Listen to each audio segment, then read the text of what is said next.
Why would XRP be allowed to be listed on Coinbase for the public if it's intended to be such a high price? Because they don't care about retail, Gavin. Most people are going to mess this up, and they know that. And I'm not saying that to be mean. You can just look at statistics. 60 to 70% of people that win the lottery go bankrupt within 3 to 5 years. Done. They're in a worse position than they were before because they don't know how to manage capital. They don't know how to invest. They buy liabilities. They run through all the money.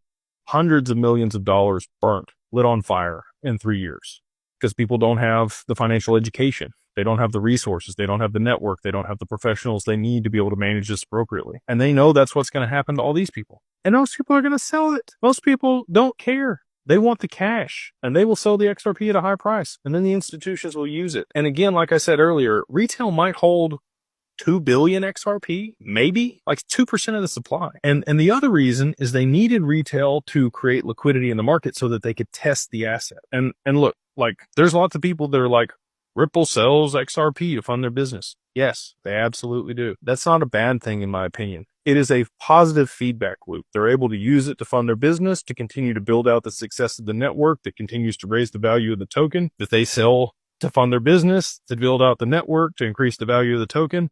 Like that's the whole spiral, and it's a good one. It goes up, but that's why they needed retail to move liquidity into the token so that it had enough liquidity in it to be able to trial it and test it over the last 10 years so that they could prove that it was usable on the main net. I don't know if you've ever built software before, but you can test it, but until you push it to prod, you really don't know. And so that's what this was. They run tons of private permissioned, side chains with assets or, replicas of the XRPL. But until you have a public mainnet that's actually being used and facilitating transactions and has enough liquidity to trial things, the banks aren't going to do it. They're not going to do it. So that's why they needed retail to be able to drive the, price of the token up to where it is so that they could trial it. And then now that they're ready to use it, they'll push it up